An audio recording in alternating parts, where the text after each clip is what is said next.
Arranca el mes de septiembre, una vez pasadas las fiestas del Pino, que celebrábamos en el día de ayer. Recordemos que en Arinaga todavía continúan y también muchas cositas y eventos también en el municipio de Teror. Pero también arranca el nuevo curso político y, como no, ustedes a lo largo de la semana ya han escuchado a distintos colaboradores en nuestra casa con esas opiniones políticas que nos traen, pero hoy tenemos que hablar con otro colaborador que también se sumaba a este batiburrillo en estos últimos meses. ¿Quién es él? Pues Christopher Rodríguez, que ya lo tenemos ahí al otro lado. Bienvenido, Christopher. Muchísimas gracias, Neri. Un saludo para todos los oyentes y bueno, pues una temporada más. Estaremos compartiendo opiniones contigo y con todos los oyentes, por supuesto. Muchísimas gracias también por estar ahí al otro lado, Christopher. Bueno, esas vacaciones, ¿qué tal? ¿Bien? ¿Cortitas? Bien, ¿no? cortas, pero bueno, intensas y bueno, intentando siempre, aunque lo intentaba, pues siempre se me iba el ojito a ver los periódicos y a ver las últimas noticias, porque bueno, no lo he podido evitar, claro. pero sí, me ha servido para descansar, para desconectar un poco, para ordenar ideas, que siempre viene bien. Bueno. Y como te decía, corto, pero sí que ha sido muy intenso. Bueno, y ya con las pilas puestas, ¿verdad, Christopher? Porque ya esta semana recibíamos tu artículo ya también de cara a este inicio y aparte con el objetivo, la recuperación económica y social. Ese es el objetivo que deben de marcarse nuestros políticos de cara aquí a final de año, Christopher. Sí, sin duda, ya estamos en un proceso totalmente diferente en la gestión de la pandemia. Sí. Ya el propio gobierno de Canarias ha anunciado que el 83% de la población diana ya está vacunada con al menos una dosis, con lo cual ya se ha superado en Canarias ese objetivo del famoso 70%, y vemos como durante las últimas semanas las medidas se han ido aligerando, las islas cada vez han ido bajando de niveles en cuanto al sistema establecido por el gobierno de Canarias para marcar esos niveles de incidencia. Las islas cada vez se van poniendo en color verde y bueno, digamos que yo creo que estamos entrando ya, podríamos decir que estamos entrando en una fase final, si todo sigue como está previsto, por supuesto. Estaríamos entrando en una fase final de lo que es la gestión de la pandemia a nivel sanitario, y ahora toca lo más importante, hacerle ese electroshock a la economía y a la situación social de la gente, porque la repercusión económica y social ha sido muy dura, no solo en Canarias, sino en nuestro país también. Y bueno, pues el curso arranca pues con el objetivo puesto ahí, en esa recuperación económica. Ya nos consta que los 1.144 millones de euros que iba de ayuda del Estado para financiar a los afectados por el COVID, que lo hablamos en la temporada pasada unas cuantas veces, pues ya se ha empezado a repartir por parte del gobierno de Canarias, lo que eso supone sin duda un balón de oxígeno para la maltrecha economía canaria y sobre todo un maná para los autónomos y las pymes, que están en una situación dramática. Y luego también ya el plan de reactivación social y económica que ha puesto en marcha el propio gobierno de Canarias, el plan Reactiva Canarias, que está dotado con una ficha financiera de 4.300 millones de euros entre los años 2021, 2022 y 2023, y del que ya han empezado a destinar los primeros 1.500 millones de euros este año, este 2021, pues para llevar a cabo esas acciones que deben implementarse tras este parón de verano. Otro aspecto que va a ser fundamental y que está claro que sin eso no va a haber acciones políticas que ayuden a recuperar la economía y a recuperar a esta tierra a nivel social, van a ser los presupuestos de la comunidad autónoma y presupuestos del Estado, por orden inverso en este caso. Primero vendrán los presupuestos del Estado y luego los de la comunidad autónoma, y ahí sí que va a ser un tema capital en el que el gobierno de España va a tener que negociar de manera ardua y de una forma muy sutil, porque los propios socios de investidura de Pedro Sánchez ya estamos empezando a ver que están teniendo sus propias dudas. Hoy, por ejemplo, que en Cataluña no se lleve a cabo la inversión de de miles de millones de euros en la ampliación del aeropuerto del Prat por varias cuestiones. Primero, porque no se ponían de acuerdo en el propio gobierno de la Generalitat, y también porque había unos encuentros y no estaban del todo de acuerdo en el gobierno de España, pues ha paralizado esa inversión. Eso probablemente vaya a tener un efecto... Puede ser un hándicap, ¿no?, a la hora de apoyar esos presupuestos. Duda, va a tener un efecto muy beligerante a la hora de negociar los presupuestos por parte del nacionalismo catalán. Y luego, algo que nos queda también muy cerquita, es que también el gobierno de España va a tener que sortear la dura negociación que quiere llevar a cabo uno de los socios de esa investidura, y que además es miembro activo del gobierno de Canarias. Es que es la cuestión del REF, que quedó pendiente antes del verano. Y ya lo ha dicho Nueva Canarias, sin REF no va a haber apoyo, y además supeditan cualquier tipo de negociación a que primero se resuelva el REF del sector audiovisual en el seno del proyecto de ley de ayuda al sector cultural que se está tramitando en este momento. Sí, pero oía unas declaraciones finalizando agosto de la ministra, y hablaba que se contemplaría, pero bueno, de aquí a final de año, cuando deberían de ya, o sea, es algo que recoge ya también nuestro estatuto, claro, de autonomía, ¿no? O sea... Hagamos un poco de memoria y recordemos que en una enmienda que se llevó antes del verano, se llevó una enmienda para aumentar esas ayudas del REF audiovisual en Canarias, de tal manera que había un 12% de margen que beneficiaba a Canarias con respecto a otras inversiones en el resto de España. Pero es que el REF te habla del 80%. Claro. Ese margen, que es el que todavía queda para que se cumpla el REF, es el que Nueva Canarias está exigiendo que se implante dentro de la ley de ayudas al sector cultural. Parece ser que dentro del propio gobierno de España hay dudas de si realmente eso se puede incluir ahí. Ahora mismo la situación está igual que antes del verano. Hay un parche, que es ese incremento de ese 12% marginal que beneficia a Canarias con respecto a otra región de este país, pero sin embargo el grosso de la problemática aún sigue sin resolverse. Ya Nueva Canarias, como te digo, lo ha puesto sobre la mesa y han dicho que si no hay esa resolución del REF, si eso no está resuelto antes de la negociación de los presupuestos, pues no van a contar con su apoyo. Y ese va a ser un dato muy clave y muy esclarecedor para saber cuándo podría terminar esta legislatura, porque si no hay presupuestos probablemente no vayamos a unas elecciones anticipadas. Bueno, ahí tengo yo una...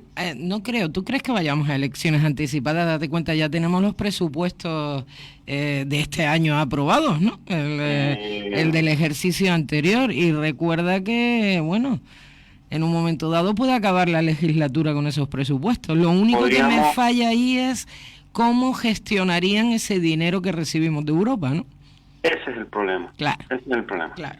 Ahí está la grave problemática de todo esto, porque estamos hablando de que esos proyectos ya están empezando a llegar, ya lo aprobó el Consejo de Europa, ya ha llegado el sí de la Unión Europea a España, ya están empezando a llegar los primeros miles de millones de euros, y está claro que eso tiene que gestionarse sí o sí. No conviene en este momento en el que hay que precisamente apretar el acelerador de la recuperación y que todos los políticos y todas las administraciones estén centradas en eso. Está claro que lo que peor nos viene ahora serían unas elecciones anticipadas, pero yo no lo descarto en caso de que... Yo no lo descarto. Dime, sí, vale, en caso de que... Dime. En caso de que los presupuestos no salieran adelante. De todas maneras, en el caso concreto de seguir prorrogando los que tenemos.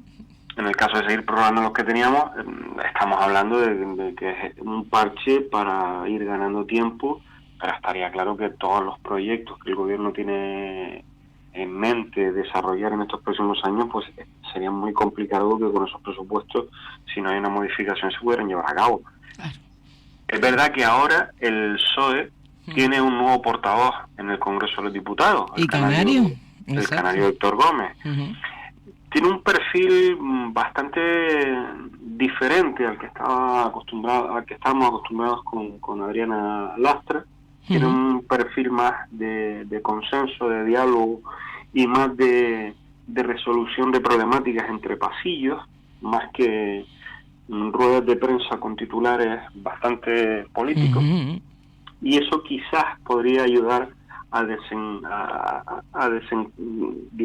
resolver algunas matices y algunas dudas que pudiera surgir en este momento a la hora de poder aprobar esos presupuestos. Sin duda va a ser un reto para el nuevo portavoz importante. Y esto, como te digo, a corto plazo, sigue teniendo el gobierno de España ahora mismo el grave problema de la subida de la tarifa eléctrica, que eso sí, desde mi punto de vista, está lastrando de una manera muy importante la credibilidad del gobierno, le está suponiendo una sangría desde mi punto de vista bastante importante y al que no se le ha puesto freno. Se tomó una medida de rebajar el impuesto del valor añadido antes de verano precisamente, pero hemos visto cómo la factura eléctrica ha seguido creciendo. Nos consta, porque así lo ha dicho la ministra estos días, que la semana que viene van a aplicar nuevas medidas que sigan correctoras para que el recibo de la luz no siga subiendo. Estaban hablando de un bono social o de mantener la ampliación de la reducción de impuestos que finalizaría en diciembre de 2021 o incluso la propia supresión de impuestos para la producción eléctrica. Que eso es precisamente, hoy oía las declaraciones de un representante, ¿no?, de estas eléctricas, y hablaba de eso, ¿no?, de que en realidad deberían de bajar los impuestos. Claro, o lo que se le cobra también a ellos de impuestos a la hora de el gobierno, por parte del gobierno, porque no se pueden modificar las tarifas, es lo que estaba diciendo, porque ahora mismo dice que están comprando eso y sale muy caro. Claro, partamos de la base de que la mayor parte de las facturas eléctricas se van en peajes de transporte de la red eléctrica y también en la parte impositiva. Eso se va entre los dos, casi se va más del 60% de lo que pagamos de luz. Luego. Luego el resto del 40% sucede por la negociación en los mercados libres.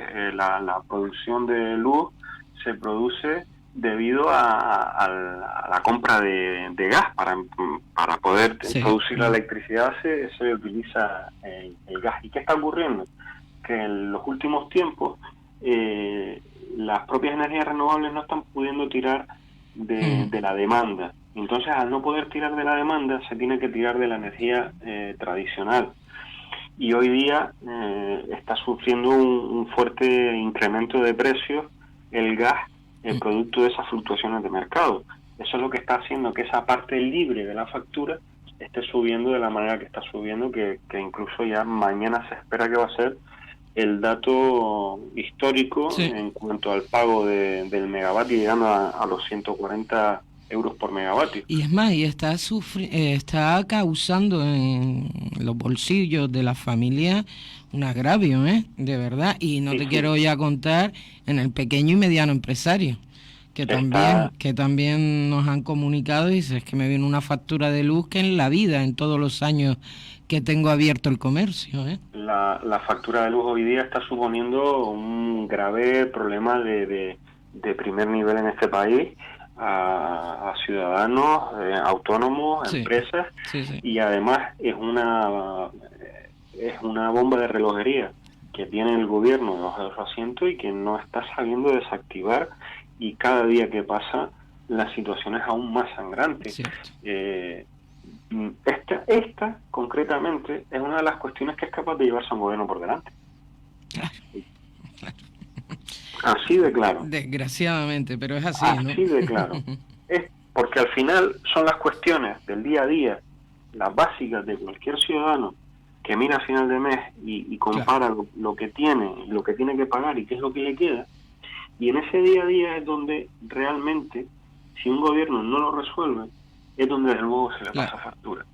Y ahora mismo esto es una problemática. Para mí es, con diferencia, el mayor problema que tiene el gobierno de España ahora mismo, y el que tiene que atajar de una manera inmediata si no quiere que, como te digo, esto le estalle en las manos. Vamos a ver, porque en el próximo Consejo de Ministros se tomarán, como te digo, una serie de medidas. ¿Sí? Pero esto que te acabo de comentar de la supresión del impuesto de la producción eléctrica o los bonos sociales o ampliar la reducción de impuestos más allá de diciembre del 21 son especulaciones, porque realmente el gobierno todavía no ha aclarado qué es lo que va a atacar en esta. Sí, va a ser en realidad, todavía no se sabe, claro. Entonces estamos un poco también especulando. Veremos la semana que viene cuáles son las medidas que toman para intentar frenar esta situación. Y bueno, y el debate va a continuar mucho tiempo, porque ya Podemos, que es socio de gobierno, que está en el gobierno de la coalición, ya ha presentado una proposición no de ley para la creación de una empresa pública de energía, que yo particularmente no quiero manifestar ninguna opinión, porque me gustaría profundizar más en el tema. Sí, hasta que... Si me lo permite, para tener una opinión bastante fundada y fundamentada con respecto a eso, para que nuestros oyentes, porque además así se lo merecen, por supuesto, tengan toda la información de la mejor manera. Bueno, por eso te digo, va a ser un tema que va a llevar tiempo. El mes de septiembre arranca a la misma velocidad o incluso un poco más que terminó el mes de julio, con muchísimos temas sobre la mesa, con muchísimas cuestiones pendientes por parte de los diferentes gobiernos, tanto nacional como autonómico, y veremos cómo se van suscitando las próximas semanas, que van a ser movidas, sin duda. Desde luego, y también tenemos otra cosita pendiente, los ERTE, ¿no? Que acababan precisamente este 31 de septiembre y que no se sabe mucho todavía, ¿no?, de cómo van a quedar. Vamos a ver, cierto, todavía no se ha nombrado nada, no sé hasta qué punto la noticia que ha salido hoy de que el Parlamento Europeo y la Comisión Europea va a dejar de comprar deuda exterior de los países de la Unión, atendiendo a que la economía está mejorando en el seno de la Unión Europea. Veremos si eso puede lastrar la posibilidad de que el gobierno de España amplíe esos ERTE, o si por el contrario ya empezarán a tomarse las decisiones de no seguir prorrogándolo.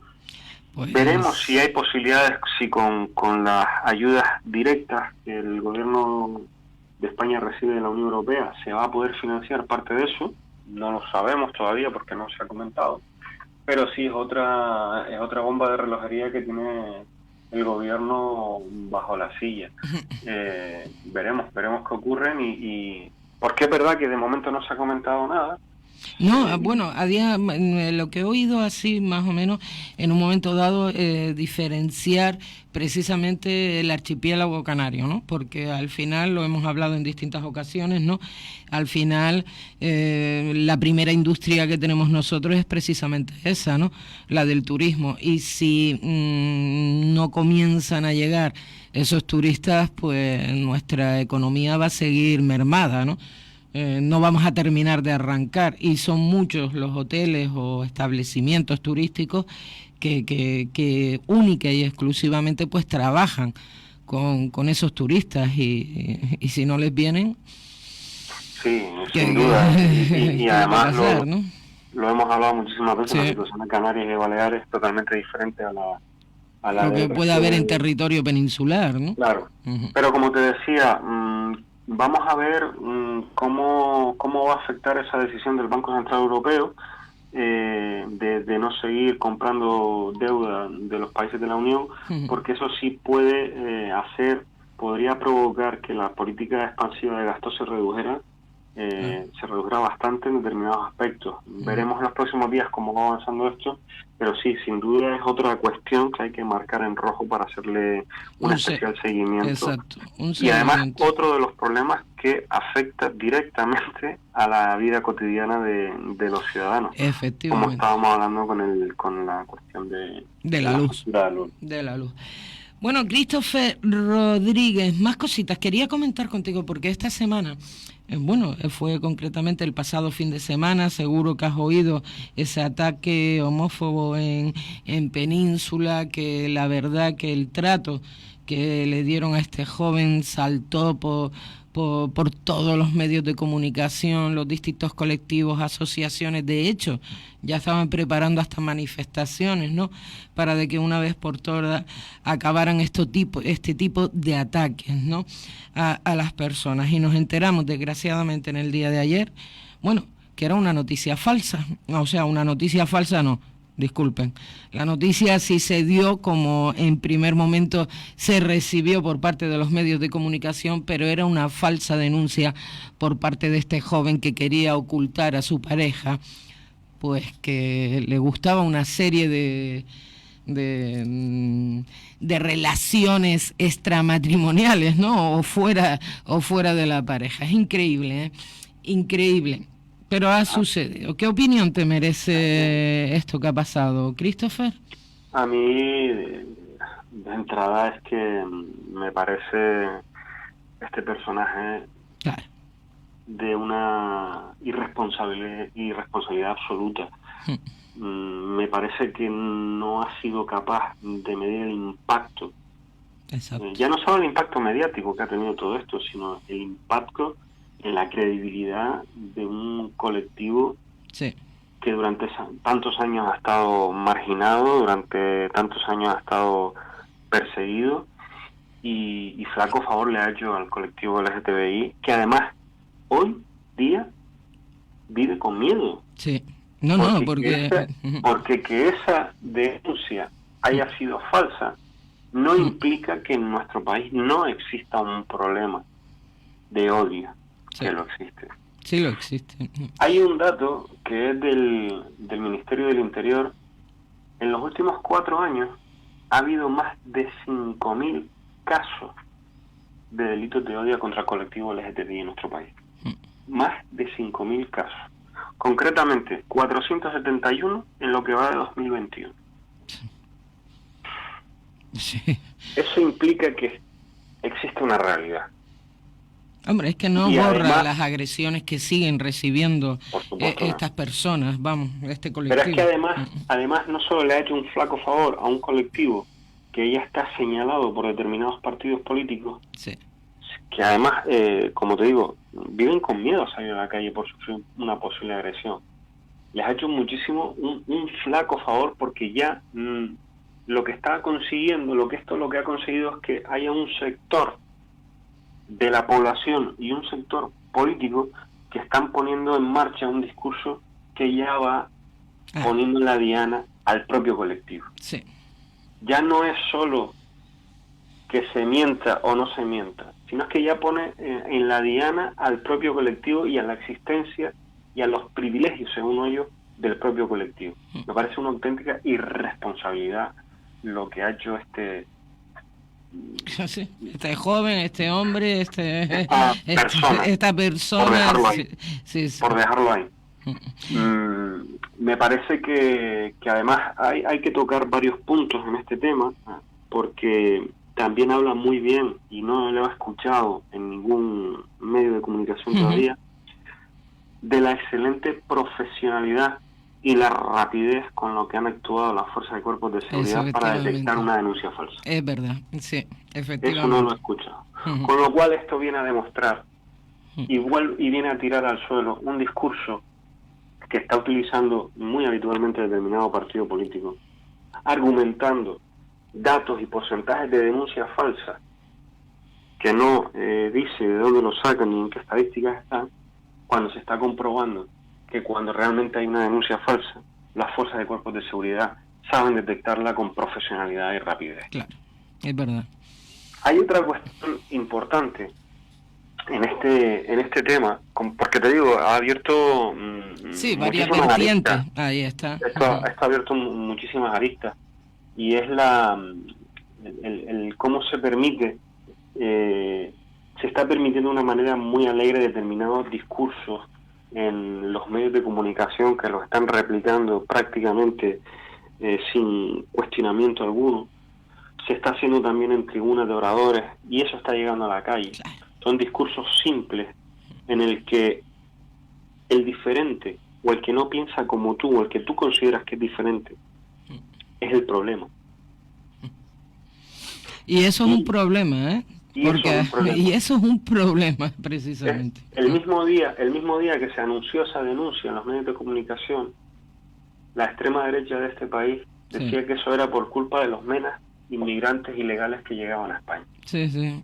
Siendo la misma denuncia falsa. Sí, pero ya ponía de escaparate que era por culpa de todos esos menores. Ahí ya se estaban señalando a dos colectivos, al colectivo LGTBI y a los menas inmigrantes. Y esto además está calando en la sociedad, que es lo más problemático. Porque los casos de agresiones y los casos de delitos de odio se están multiplicando en nuestro país. Los casos aumentaron en 2019 un 8,6 con respecto al año 2018, que son los datos en los que en circunstancias normales entiendo que son los que deberían compararse, porque el 2020 fue un año atípico para todos. Para todos, no, claro. Entonces, estamos cayendo en el discurso simplista como sociedad, no estamos sabiendo como sociedad poner freno, no estamos cuestionando esos mensajes los que se intentan banalizar a determinados colectivos y determinadas situaciones, y eso está llegando a la calle. Está llegando a la calle y se está polarizando la sociedad de una manera como hace muchísimos años no se veía. Y si me permites otra reflexión, creo que esto se alimenta de esa sociedad de la inmediatez en la que estamos viviendo. Sí. Todos hoy día tenemos una red social, un teléfono o una posibilidad de acceder a una red social en la que el que escribe antes, el que opina antes, parece que se le tiene más en cuenta, y si no opinas un tema determinado o una causa que acaba de suceder, pues parece que te quedas fuera de este propio sistema de la inmediatez, y esa inmediatez lo que está provocando es el que no nos paremos a reflexionar, en el que no veamos las posibles consecuencias que pueden tener determinadas acciones o determinados discursos. Es muy habitual, se está viendo en los últimos tiempos, es muy habitual ver como políticos publican un tuit y luego tienen que rectificar porque han metido la pata, y creo que esa política de inmediatez no nos beneficia como sociedad, porque no tenemos por qué tener opinión de todo al momento, en todo momento. Claro. No, debemos de reflexionar, es más, debemos de reflexionar antes de emitir nuestra propia opinión, fíjate. Claro. O sea, aunque tengamos las cosas muy claras, reflexione, porque cuidado. Porque es muy sencillo decir, claro, es que a ese chico lo atacaron a un grupo de menas inmigrantes y mira lo que le hicieron. Vale, bueno, la denuncia es falsa, sí. Pero es que el mensaje ya quedó en la calle. Exacto. Ya el mensaje ya está lanzado. Y ahí está el problema. Oí las declaraciones, disculpa Christopher, porque precisamente vi las declaraciones del señor Ortega, que fue él el que hizo esas declaraciones, o por lo menos las que yo vi, que le preguntaban precisamente qué le parecía lo que había ocurrido. No entiendo todavía cómo, ¿vale? Y aparte lo he repetido en varias ocasiones a ver si entendía por qué metió a los menores no acompañados inmigrantes que llegan aquí. O sea, no entiendo por qué metió en esa pregunta a los menores. O sea, no todavía a día de hoy, escuchándote también a ti, no me entra en la cabeza. No, bueno, si uno se pone a reflexionar un poco, claro que tiene sentido porque los metió, como tú apuntabas antes. No solo atacamos al colectivo LGTBI, sino también atacamos al colectivo de menores inmigrantes, claro. Y lo señalamos, claro. Claro, el discurso y la diana... sí, los ponemos ahí al frente. Tienen muy claro quién está y a quién quieren señalar con la diana. Y a quién quieren culpabilizar de todos los problemas de nuestro país. A todo aquel que piense diferente, a todo aquel que tenga un color de piel diferente, o una religión diferente, o ame de una manera diferente a la que aman ellos.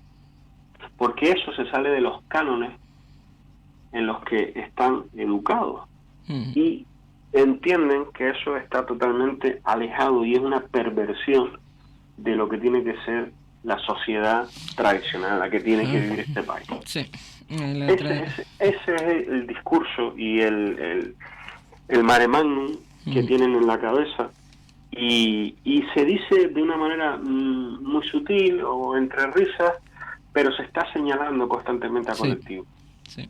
Y hoy señalo al colectivo LGTBI porque se han inventado una denuncia, no porque un chico se haya inventado una denuncia, sino porque todo el colectivo se ha inventado una denuncia obviando los datos reales. Y los datos reales es que en este año van 470 casos de odio en este país por el simple hecho de que una persona quiera a otra persona. Sí. Y hoy son el colectivo LGTBI, como te digo, pero ayer fueron los migrantes, mañana serán las feministas. No, bueno, y quién sabe qué vendrá después. También. Eso, es ahí. Cuando se señala desde una tribuna, cuando se señala en una tribuna, lo que se está haciendo es mandar un mensaje a esos radicales que hay en la calle. Sí, de que esas personas son las que tienen la culpa de que tú hayas fracasado en la vida. Y ese es un discurso muy peligroso, que ninguna democracia puede deben tolerar. No lo deben tolerar de ninguna de las maneras. Bueno, Christopher Rodríguez, seguiremos hablando, ¿verdad? La próxima semana volvemos a escucharte. ¿O tienes algo más que contarnos hoy? No, de momento hemos hecho un repaso muy somero y bueno, yo creo que como primer plato para empezar la temporada no está mal. No, nada mal. Aparte ya, como comenzabas ese repaso con todo lo que nos encontraremos, ¿no? De cara ya de aquí a final de año, son muchísimos temas que seguiremos hablando. Además, claro está, de la rabiosa actualidad, ¿no? De los que nos llegue al momento. Sin duda va a ser un final de año bastante intenso. Como te digo, las ayudas del Gobierno de Canarias para las empresas afectadas por el COVID, ese plan de Reactiva Canarias 2021-2023, que ya en este primer año se destinan 1.500 millones de euros, las negociaciones a nivel nacional para sacar adelante unos presupuestos, luego llegarán probablemente también los presupuestos de la comunidad autónoma a final de año, las dos grandes problemáticas que tiene ahora mismo el Gobierno de España sobre la mesa, el recibo de la luz y la finalización de los ERTE. Veremos cómo va a afectar esa decisión del Banco Central Europeo a esas medidas, sobre todo la de los ERTE, que tienen que tomar el Gobierno de España, y esperemos si esas medidas que están previstas para tomar la semana que viene con respecto al recibo de la luz, y es la que nos afecta a todos en el bolsillo todos los meses, va a surtir efecto o no va a surtir efecto. Efectivamente. Volveremos a hablar contigo y tú también nos traerás todas esas últimas noticias. Christopher, muchísimas gracias, como siempre. Saludos. Saludos a ti, buenas tardes.